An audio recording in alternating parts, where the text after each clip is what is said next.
Hello friend, welcome back to our YouTube channel Utkarsh vision academy. तो दोस्तों, आज हम करने जा रहे हैं नवीन सर के नायक बैच के क्लास 9 का हैंड रिटेन नोट्स से क्विक रिवीजन। इससे पहले हमने क्लास 1 से लेकर के क्लास 8 तक का रिवीजन करा दिया है, तो जिन्होंने उसे नहीं देखा है वे हमारे चैनल पर जाकर देख सकते हैं। तो आइए आज की क्लास को शुरू करते हैं। तो पिछली क्लास में हम लोग पढ़ चुके थे ब्रिटेन में चुनाव के बारे में। जो ब्रिटेन में जो चुनाव हुआ था वह एटली और चर्चिल के बीच में हुआ था, जिसमें जो है एटली की जो लेबर पार्टी होती है उसकी जीत होती है 1945 में, और उसके बाद जो है एटली को पीएम बनाया जाता है। एटली जो है अपने चुनाव में वादा करते हैं कि अगर वे चुनाव जीत जाते हैं तो वे भारतीय को स्वतंत्रता दिलाएंगे, और इसी के लिए जो है कैबिनेट मिशन 1946 लाया जाता है।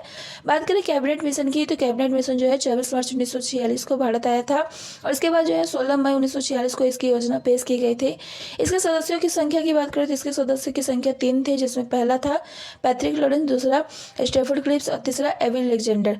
पैट्रिक लॉरेंस की बात करें तो ये कैबिनेट मिशन के नेतृत्व करते थे, और ये जो थे भारत सचिव भी थे। स्टेफर्ड क्लिप्स की बात करें तो ये व्यापार बोर्ड के अध्यक्ष थे, और एविन अलेक्जेंडर जो थे नौसेना मंत्री थे। इस प्रकार जो ये तीनों जो सदस्य थे पैट्रिक लॉरेंस, स्टेफर्ड क्लिप्स और एविन अलेक्जेंडर, ये जो थे तीनों लेबर पार्टी के कैबिनेट मंत्री थे, जिसके कारण जो है इसे जो है कैबिनेट मिशन के नाम से पुकारा जाता है। नेक्स्ट हम बात करते हैं कैबिनेट मिशन के कुछ बातों की, जिसमें जो पहला पॉइंट है इसमें कहा गया था कि भारत में एक अंतरिम सरकार का गठन किया जाएगा। इसके अन्य नाम की बात करें तो इसका अन्य नाम जो था अनंतिम सरकार था, जिसमें कहा गया था कि जब तक भारत में कोई अस्थायी सरकार स्थापित नहीं होती है तब तक जो भारत का शासन होगा वो अंतरिम सरकार के द्वारा चलाया जाएगा। नेक्स्ट पॉइंट की बात करें तो इसमें जो कहा गया था कि भारत में एक संघीय शासन होगा, यानी भारत को यहाँ पर राज्यों का संघ कहा गया है। इसके संघ में जो है देशी रियासतें और ब्रिटिश प्रांत शामिल थे। बात करें देशी रियासतों की, तो इसमें जो है 562 देशी रियासतें थे शुरू में, और बाद में जो है 3 और शामिल किए गए थे। इस प्रकार जो देशी रियासतों की संख्या थी 565 थी। और ब्रिटिश भारत की बात करें तो इसमें जो है प्रांतों की संख्या जो थी 11 थी, और कमिश्नरी क्षेत्रों की संख्या जो थी 4 थी। बात करें देशी रियासतों में 3 अन्य देशी रियासतों की, तो पहला है जूनागढ़, दूसरा है हैदराबाद और तीसरा है जम्मू कश्मीर। इसमें जूनागढ़ की बात करें तो उस समय जो शासन था मोहम्मद महावत खां तृतीय का शासन था, और वह जो था मुस्लिम लीग के पक्ष में था, और वह मुस्लिम लीग में शामिल होना चाहता था। लेकिन वहाँ की जो जनता थी अधिकांश हिंदू थी, यानी वह हिंदू बहुल क्षेत्र था। इसके लिए जो है वहाँ पर जनमत संग्रह कराया जाता है, और इसमें जो है 99% जो वोट आता है वह इंडिया के पक्ष में आता है।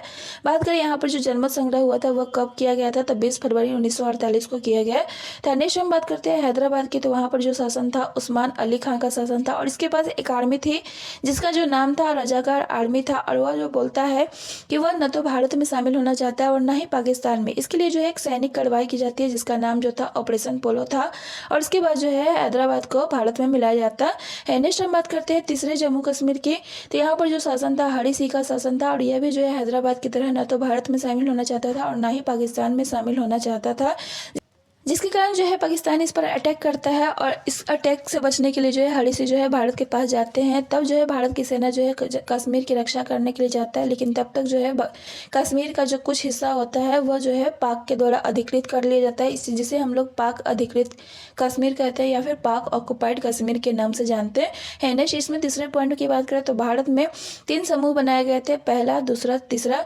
यानी ए ग्रुप में जो है बम्बई, मद्रास, संयुक्त प्रांत, मध्य प्रांत, बिहार और उड़ीसा को शामिल किया गया था। वहीं बी प्रांत में जो है पंजाब, सिंध, उत्तरी पश्चिमी सीमा प्रांत NWFP, और सी में जो है बंगाल और असम को शामिल किया गया था। इसमें जो ए ग्रुप वाले जो प्रांत थे वे जो थे हिंदू बहुसंख्यक थे, और बी और सी वाले जो प्रांत थे वे जो थे मुस्लिम बहुसंख्यक थे। और इस प्रकार जो समूह बनाए गए थे इसका जो है कांग्रेस जो है अस्वीकार करता है। नेक्स्ट हम आगे बात करते हैं संघ और प्रांतों के में शक्तियों का बंटवारा किया गया था। इसमें जो है संघ को जो है संचार मामले, रक्षा मामले और विदेश मामले का अधिकार दिया गया था। बाकी सब जो पावर थे वे जो है प्रांतों को दिया गया था, और देशी रियासतों को कहा गया था कि वे जो शक्तियां अपने पास रखना चाहती है वे रख सकती है। इस प्रकार जो है यहाँ पर जो है 3 टियर फेडरेशन की स्थापना होती है, यानी त्रिस्तरीय संघ की स्थापना होती है, जिसमें यूनियन, ग्रुप्स और प्रिंसली स्टेट। यूनियन जिसे हम लोग संघ कहते हैं, ग्रुप्स यानी प्रांत, प्रिंसली स्टेट यानी देशी रियासतें। इसमें जो है यूनियन जो था कमजोर था, और सबसे मजबूत की बात करते हैं इसमें जो था देशी रियासतें थे। और इसे भी जो है कांग्रेस जो है अस्वीकार कर देता है। नेक्स्ट हम बात करते हैं 5वें पॉइंट की, तो इसमें जो है कांग्रेस की मांग को अस्वीकृत कर दिया जाता है, जिससे कांग्रेस काफी सहमत है। नेक्स्ट हम बात करते हैं 6ठे पॉइंट की, तो इसमें जो है संविधान सभा की गठन की बात की गई थी। इसमें कहा गया था कि 10 लाख की आबादी पर जो है एक सदस्य होगा, और इसमें जो है 389 मेंबर्स थे, जिसमें देशी रियासतों से 93 सदस्य थे, और कमिश्नरी क्षेत्र से 4 और प्रांतों से 292 थे। इसमें 4 कमिश्नरी क्षेत्र की बात करें तो बलूचिस्तान, दिल्ली, कुर्ग और अजमेर था। और इसमें जो कमिश्नरी क्षेत्र और प्रांतों के जो सदस्य थे उसका जो है निर्वाचन के द्वारा अप्रत्यक्ष चुनाव किया गया था और देशी रियासतों के जो सदस्य थे उनको जो है मनोनीत किया गया था। नेक्स्ट हम बात करते हैं 7वें पॉइंट की, जिसमें जो है सांप्रदायिक समूह 3 रखे गए थे। पहला साधारण, दूसरा मुसलमान और तीसरा सिख, जिसमें केवल पंजाब के सिख को शामिल किया गया था। नेक्स्ट अगर हम बात करते हैं 8वें पॉइंट की, जिसमें जो है संविधान सभा के चुनाव की बात की गई थी। संविधान सभा का जो चुनाव किया गया था जुलाई अगस्त 1946 में किया गया था और इसके परिणाम आया था तो उसमें जो है कांग्रेस को 208 सीट मिली थी और मुस्लिम लीग को 73 और अन्य जो है प्रांत थे उनके जो है 15 सीट मिली थी। इस प्रकार जो कुल सीटों की संख्या जो थी 296 थी। लेकिन चुनाव के इन परिणामों को जो है मुस्लिम लीग जो है बहिष्कार कर देता है और ब्रिटिश सरकार कहते हैं कि इसके बिना ही संविधान सभा बनाया जाएगा और अगस्त 1946 को जो है कांग्रेस जो है कैबिनेट मिशन को एक्सेप्ट कर लेता है। और इसी चुनाव प्रचार में जो है 2 नेशन थ्योरी की बात सामने आती है, जिसमें जिन्ना कहते हैं कि अगर मुस्लिमों के हितों की रक्षा करनी है तो आप लोगों को जो है मुस्लिम लीग का सपोर्ट करना चाहिए और पाकिस्तान की मांग करनी चाहिए, जिसमें जो है 87% जो है सीट रिजर्व्ड हो जाती है मुस्लिमों के लिए। वहीं नेहरू कहते हैं कि आप अगर अखंड भारत चाहते हैं तो आप कांग्रेस को सपोर्ट करें। और इसी के बाद जो है जिन्ना बॉम्बे से घोषणा करते हैं कि अगर जो है मुस्लिमों के हितों की रक्षा नहीं की जाएगी तो वे प्रत्यक्ष कार्रवाई करेंगे। और प्रत्यक्ष कार्रवाई दिवस जो बनाया गया था वह जो है 16 अगस्त 1946 को मनाया गया था और यह जो शुरू हुआ था कलकत्ता के राजा बाजार से शुरू हुआ था। उस समय जो बंगाल के सीएम थे एच.सी. सोहरावर्दी थे और उन्होंने जो है उस समय कहा था कि पूरे बंगाल में जो है पुलिस की छुट्टी रहेगी और उसके न्यूज़पेपर स्टार ऑफ इंडिया में कहा गया सभी लोग जो है ओशर लॉन्ग मॉन्यूमेंट में जो है शामिल होंगे। उस समय जो बंगाल के गवर्नर जो थे फेडरिक बोरोस थे और इस समय जो है बहुत सारे दंगे फसाद होते हैं जिसमें काफ़ी लोगों की मृत्यु हो जाती है, जिसे हम लोग द ग्रेट कलकत्ता किलिंग के नाम से जानते हैं। नेक्स्ट हम आगे बढ़ते हैं। इसमें जो है 14 सदस्यीय अंतरिम सरकार के गठन की बात की गई थी। इसकी जो घोषणा की गई थी 24 अगस्त 1946 को की गई थी और इसका जो गठन किया गया था 2 सितंबर 1946 को किया गया था। और इसके बाद क्लेमेंट एटली जो है 20 फरवरी 1947 को घोषणा करते हैं कि 30 जून 1948 को जो है भारत को स्वतंत्र कर देंगे। नेक्स्ट हम बात करते हैं भारत स्वतंत्रता अधिनियम 1947 की। तो इस समय जो वाइसराय थे माउंटबेटन थे और उन्होंने जो है एक प्लान लाया था जिसे हम लोग माउंटबेटन प्लान कहते हैं। इसके पहले हम बात करें डिकी बर्ड प्लान की, तो इसे जो तैयार किया गया था एबल और स्मोई के द्वारा तैयार किया गया था। इसमें कहा गया था कि सभी प्रांत जो है स्वतंत्र कर दिए जाएंगे और वे स्वयं निर्णय कर सकते हैं कि वे भारत के साथ मिलना चाहते हैं या फिर पाकिस्तान के साथ मिलना चाहते हैं। और इस प्लान को जो है नेहरू जी जो है शिमला में रिजेक्ट कर देते हैं और इसे जो है बाल्कन प्लान की संज्ञा देते हैं। इसके बाद जो है माउंटबेटन एक योजना लाते हैं 3 जून 1947 को, जिसे हम लोग माउंटबेटन योजना के नाम से जानते हैं। इसमें जो है विभाजन और स्वतंत्रता की बात की गई थी। इसके बाद भारत स्वतंत्रता अधिनियम 1947 को एटली ने 4 जुलाई 1947 को हाउस ऑफ कॉमन्स में पेश किया और हाउस ऑफ कॉमन्स में जो है 15 जुलाई 1947 को जो है पास कर दिया जाता है। उसके बाद जो है 16 जुलाई 1947 को हाउस ऑफ लॉर्ड्स के पास जाता है और 18 जुलाई 1947 को जो है सम्राट के साइन के बाद जो है इसे शाही स्वीकृति मिल जाती है। बात करें भारत को स्वतंत्रता जो है भारत स्वतंत्रता अधिनियम 1947 की किस धारा के द्वारा प्राप्त हुआ था, तो भारत को स्वतंत्रता जो है भारत स्वतंत्रता अधिनियम 1947 के धारा 81 के तहत प्राप्त हुआ था। इसमें कहा गया कि भारत के स्वतंत्रता के बाद जो है 2 अधिराज्य होंगे, पहला भारत और दूसरा पाकिस्तान। और इन दोनों अधिराज्यों में जो है अलग अलग गवर्नर जनरल होंगे। भारत में जो थे माउंटबेटन थे और भारतीय गवर्नर जनरल की बात करें तो राजगोपालचारी थे। नेक्स्ट हम बात करते हैं पाकिस्तान के गवर्नर जनरल के। इस समय जो थे जिन्ना थे और यहाँ के प्राइम मिनिस्टर जो थे लियाकत अली थे। इसमें कहा गया था संविधान बनने तक जो शासन चलाया जाएगा वह भारत शासन अधिनियम 1935 के तहत चलेगा और इसमें जो है ब्रिटिश संसद के नियंत्रण जो है खत्म कर दिया गया और भारत का सम्राट पद भी खत्म कर दिया गया था। इसमें जो है देशी रियासतों को स्वतंत्र कर दिया गया था और भारत पाक सीमा निर्धारण के लिए जो है 2 आयोग गठित किए गए थे। पहला पंजाब सीमा आयोग जिसमें 4 सदस्य थे, 2 कांग्रेस के और 2 मुस्लिम लीग के, और दूसरा बंगाल सीमा आयोग जिसमें 4 सदस्य थे, 2 कांग्रेस के और 2 मुस्लिम लीग के। इसके दोनों के अध्यक्ष जो थे रेडक्लिफ थे। नेक्स्ट यहाँ पर कुछ क्वेश्चन दिए गए, आइए हम क्वेश्चन को बात कर लेते हैं। तो पहला क्वेश्चन है विभाजन के समय भारत में रियासतों की संख्या कितनी थी, तो विभाजन के समय जो है भारत में रियासतों की संख्या जो थी 565 थी। दूसरा क्वेश्चन है कैबिनेट मिशन, जिसने 1946 में एक कैबिनेट मिशन योजना तैयार की थी, इसमें निम्नलिखित गणमान्य व्यक्तियों में कौन शामिल थे, तो इसमें जो है पैट्रिक लॉरेंस शामिल थे। नेक्स्ट हम आगे बात करते हैं तीसरे क्वेश्चन की। तो कैबिनेट मिशन के संदर्भ में निम्नलिखित में से कौन सा कथन सही है।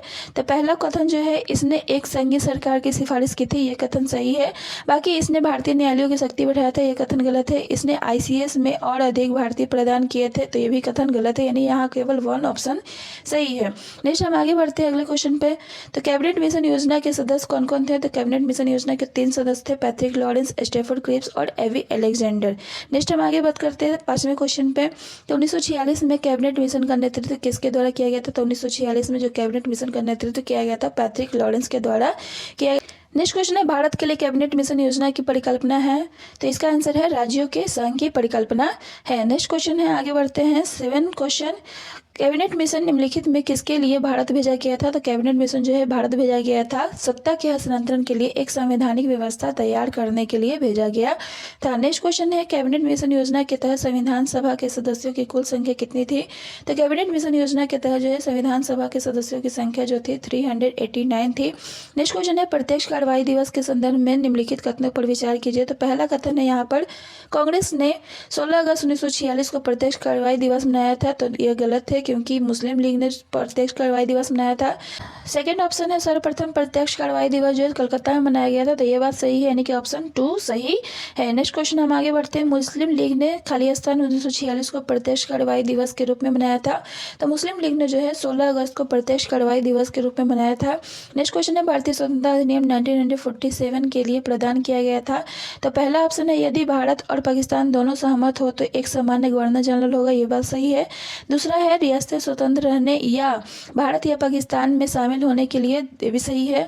और तीसरा है, दोनों प्रभुत्व अपने अपने देशों के गठन के लिए, तो ये भी बात सही है, यानी कि इसमें 1, 2, 3 तीनों ऑप्शन जो है सही है। नेक्स्ट क्वेश्चन है, भारतीय स्वतंत्रता अधिनियम को ब्रिटिश शाही स्वीकृति कब प्राप्त हुआ था। तो भारतीय स्वतंत्रता अधिनियम को ब्रिटिश शाही स्वीकृति जो है जुलाई 1947 में प्राप्त हुआ था। नेक्स्ट क्वेश्चन है, भारतीय स्वतंत्रता अधिनियम 1947 के बारे में निम्नलिखित में से कौन सा कथन जो है सही नहीं है। तो पहला ऑप्शन है, भारतीय स्वतंत्रता अधिनियम के लिए विधेयक 4 जुलाई को संसद में पुनः स्थापित किया गया और इसे जो है 18 जुलाई 1947 को शाही स्वीकृति प्राप्त हुई थी, ये बात सही है। बी ऑप्शन है, 1947 के अधिनियम ने भारतीय संविधान की मूलभूत रूपरेखा तैयार की थी, तो ये कथन गलत है। इस अधिनियम में भारत और पाकिस्तान के रूप में 2 स्वतंत्र डोमिनियन स्टेट स्थापित करने के लिए उपबंधित किया गया था, तो ये कथन सही है। और चौथा है, इस अधिनियम ने प्रत्येक डोमिनियन को संविधान सभा का कोई भी संविधान बनाने और उसे अपनाने का असीमित शक्ति प्रदान की गई थी, तो ये कथन सही है। नेक्स्ट क्वेश्चन है, संविधान सभा को भारतीय स्वतंत्रता अधिनियम 1947 की धारा द्वारा खाली स्थान मान्यता प्राप्त हुआ था। तो संविधान सभा को भारतीय स्वतंत्रता अधिनियम 1947 की धारा 8(1) के द्वारा जो है मान्यता प्राप्त हुआ था। नेक्स्ट क्वेश्चन है, भारत स्वतंत्रता अधिनियम 1947 के पारित होने के साथ भारत तुरंत क्या बन गया था। तो भारत जो तुरंत जो है डोमिनियन स्टेट्स यानी उपनिवेश राज्य बन गया था। तो आज के लिए बस इतना ही, मिलते हैं नेक्स्ट लेक्चर के रिवीजन में, तब तक के लिए बाय बाय।